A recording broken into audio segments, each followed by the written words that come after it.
Well, good morning. Thank you, Justin, and our music team.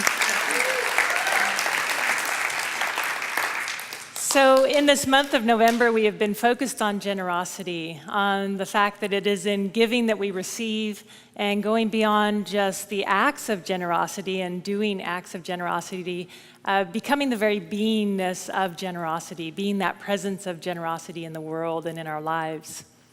And in truth, this is our natural state of being. It is inherent, it is our divine nature. And I think that's why what I'm seeing is a kind of a cultural revolution, a generosity revolution. And it's showing up in many ways, in the gift economies and the buy nothing culture. I don't know if any of you are part of any buy nothing networks. Have you heard of that? Yes, the very first buy nothing network started on Bainbridge Island. And the very premise of it is that no money is exchanged. So goods are exchanged, and at the heart of it, it's about community and connecting, recycling the goods, being kinder to our earth. And since its first start on Bainbridge Island, there are now 2,000 distinct Facebook groups, and there are over 450,000 people participating in Buy Nothing networks. And this speaks to the generosity that people want to express and extend to one another. And there are similar organizations popping up around the world.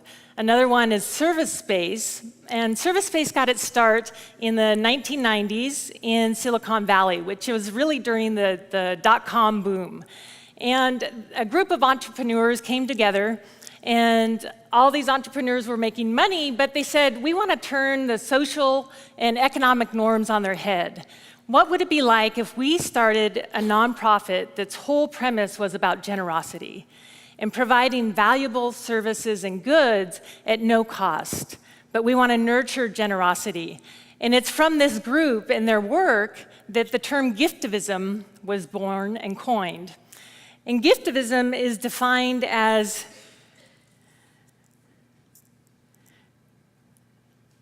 small, generous acts that are practiced to transform the world.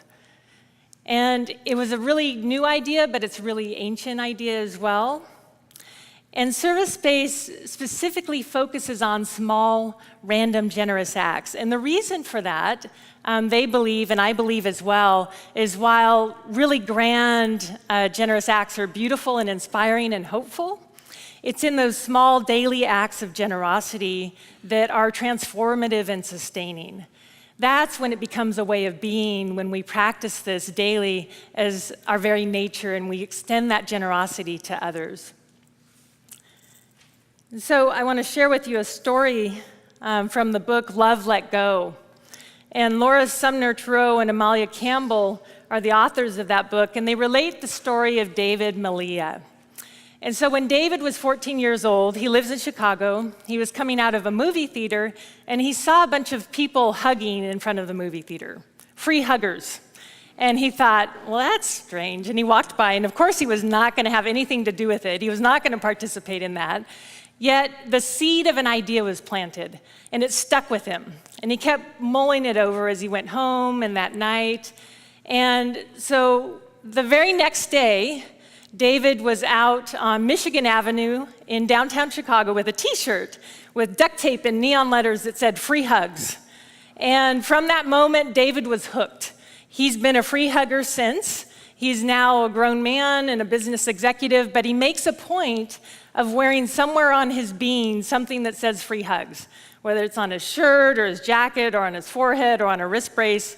So it's become a way of being for him. He can't not do free hugs. He can't do anything other than what he does. And so that's his unique way of showing up and being generous in the world. Now, I know some of you are aware of this, but maybe not everybody, but we actually have a free hugger in our community here, Dee Dee Graves. So Dee Dee, at the beginning of this year, went out on Inauguration Day into South Lake Union, and she had a cardboard sign that said, "Get mom hugs here." And when I asked Dee Dee what inspired her and motivated her to go do this, she shared that it was two things, really. One is when they were meeting in their Seattle Unity book group, Cindy Fuda had shared the observation of how many more young people are down here in the neighborhood now, with the growth of Amazon and the biotech companies. And many of these young people are from other countries. So they're far away from their families, they're lonely. And so again, this divine idea was planted within Dee Dee. That paired with wanting to do something that was positive, life-affirming, and generous on Inauguration Day to shift the energy she was experiencing. And so these two combined to lead her to create this sign, go out into the neighborhood here, and exchange hugs and be open and available for free hugs. And I want to share with you what Dee Dee shared about her experience. She said, "I never thought that I would have done something like that, but it was such a sweet and touching experience." And she shared one story in particular of a young man coming up to her, and he was in tears, and he gave her a huge hug, and he said, "Oh my gosh, I miss my mom so much." And it was just experiences like that throughout the day, which, as we talked about, and as Karen talked about earlier in the month, it's in that giving that we receive. So Dee Dee heard this call, this inner nudging. She stepped out of her comfort zone, and she went out there to share of herself with a generous, open heart. Now, something else that Dee Dee also shared about her experience, which I thought was interesting, was for all the people that she exchanged hugs with and that was open to it, there were also a lot of people that walked by her and wouldn't even look at her, wouldn't even make eye contact. And, it could have been they were busy, they were looking at their devices, but even those people that weren't doing that, Dee Dee said, it could have been because I was holding a cardboard sign. Maybe they thought I was asking for money, right? And she said for that little bit of time, she got to taste what it's like to be a homeless person and live on the streets and have people walk by and not even see you. And it was a powerful experience as well as receiving the hugs because it opened her to the experience that so many people living on our streets are experiencing right now. And if you were here a couple of Sundays ago, you heard Reverend Karen talk about the Samaritan and also the launch of the Samaritan Project and the Samaritan app here in the city of Seattle. So how many got to be here and hear that? Quite a few. So if you haven't, I encourage you to check it out. The whole premise of the Samaritan Project is that people that are living on the streets can get a Bluetooth device and they can register, and it's a really well thought out program in terms of the counseling and mentoring support they receive. But one of the things that I think is most brilliant about this app and this project is that anybody can download the app, and when you're walking past people that are living on the street, their names will come up and a little bit of their stories. And I think that is transformative. So whether or not you ever give money, just seeing this other person as a human being, meeting them as another person, and knowing a little bit of their story and seeing them and being present with them for a little bit of time, that is the kind of radical generosity that we need more of in our world.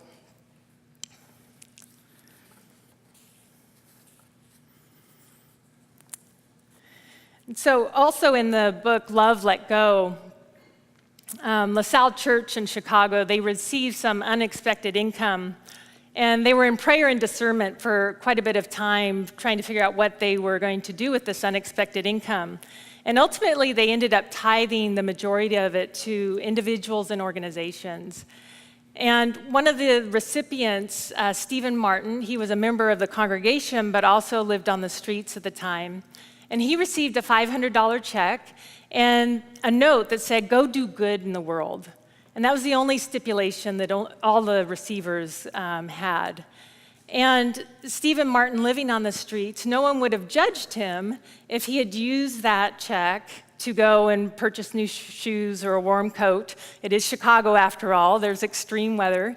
But Stephen's inclination was to go and gather up his buddies that were also living under the viaduct and go take him out for a day in Chicago. And so they went to a movie, they went to a restaurant and had a warm meal. They experienced what generally they couldn't experience on a typical day. And I want to share with you what the authors said about Stephen's experience, because it wasn't just about the warm meal, but it was about more than that as well. Stephen knew how inconsequential and invisible a homeless person might feel on any given day. With his $500, he made his friends feel like themselves, taking them to places where they would be served, where their presence would be acknowledged, and where they would be treated like anyone else walking in the door. Where their presence would be acknowledged.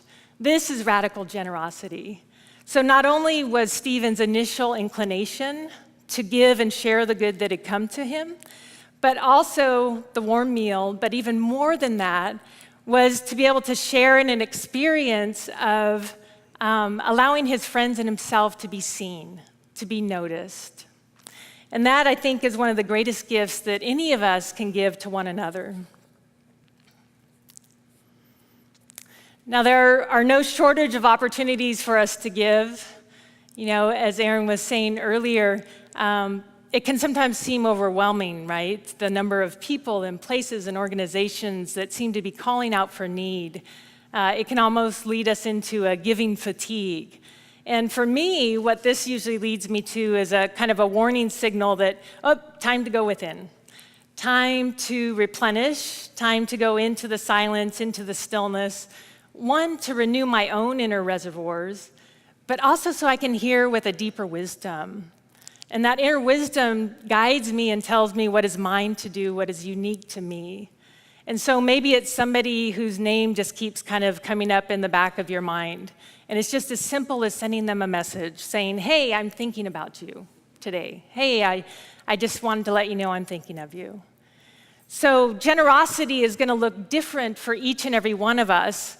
And in that stillness and that listening within, it's through that inner wisdom that we can find out what is ours to do in the world and then trust that others are covering the other pieces as well.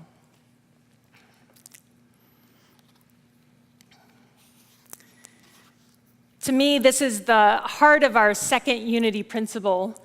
It's to know for ourselves and see that we are that Christ presence, that presence of love, and then it's to see that and know that about every other person that we meet. Every other person. Now, wouldn't that be transformational? Wouldn't that change our day and our week and our lives? So one of the qualities that I most admired and appreciated about my mom was she had this gift, this real knack for transforming the energy in an interaction. And so I would watch repeatedly when we would be in a store and we'd be at the checkout line and maybe the checkout clerk was having a bad day. You know, maybe it was the end of their shift. They might have had a long line of disgruntled customers. Who knows? That's not for us to know. But my mom would engage with the person. From a genuine place of interest, she would ask them their name. She would extend a smile. She would extend a kind word. She would be joking with them and laughing. And I watched what the energy would happen. It seemed almost magical. Where by the end, after only a few minutes of this transaction that it took, most often, this checkout clerk was now smiling and laughing and joking. And as we walked away, I would see how that was then going to carry on for the customers they were interacting with after that. And it was so much a part of my mom's way of being that it just flowed from her and through her, even when she was not at her best. So in the last couple years of her life, she had a number of health challenges, and she was in and out of the hospital and the emergency room quite a bit. And even when she was feeling lousy and in pain, she made a point of extending herself to the nurses, to the hospital staff that interacted with her. And she would express her gratitude and a smile and a kind word. And this wasn't from a place of denying what was going on for her or the pain she was experiencing, but she was also able to hold a place of gratitude and generosity, to extend that to the other person. And so I would see how that lightness would happen and the energy would be transformed. And of course, that nurse was then going to go down the hall and carry that lightness with her. And that's one of the beautiful things about gratitude and generosity is that it's generative, it's contagious. And the more we practice it, the more it spreads out into our lives and the people around us.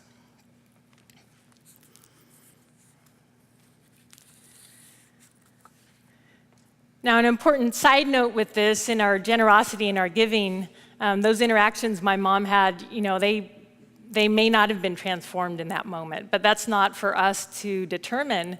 All those that serve on our prayer team here at Seattle Unity and as prayer chaplains know that one of the founding principles is we pray and then we let go. And generosity is the same way. We give, we are generous, we extend ourselves, and then we release. We let go of the outcome. By Dee Dee going down into South Lake Union, she went down open-hearted. And her place was just to be there and be available, and then let go of whatever happened after that. So this, to me, is what radical generosity looks like. Whether it's being a free hugger, whether it's just simply remembering to send a message to a friend that keeps coming to mind. I think one of the hardest things about it is remembering how simple it can be, right? But like any other habit, it's in that practice that it becomes natural. It just becomes something that we are. Like David, who's the free hugger, and it just can't do anything but be the free hugger in all that he does, in all of his interactions. We're called to find that unique way of being generous in our lives as well. And so my prayer for us as we move into this season, as the days continue to get shorter, is that we find ways of being radically generous with ourselves, which means taking that time for stillness and for silence and going within and renewing ourselves, and find that sweet balance of also extending ourselves and connecting with one another. Because we each have that capacity to be that blessing of generosity in our lives, in our world, and for all those around us. So let us go forth and bless. Thank you.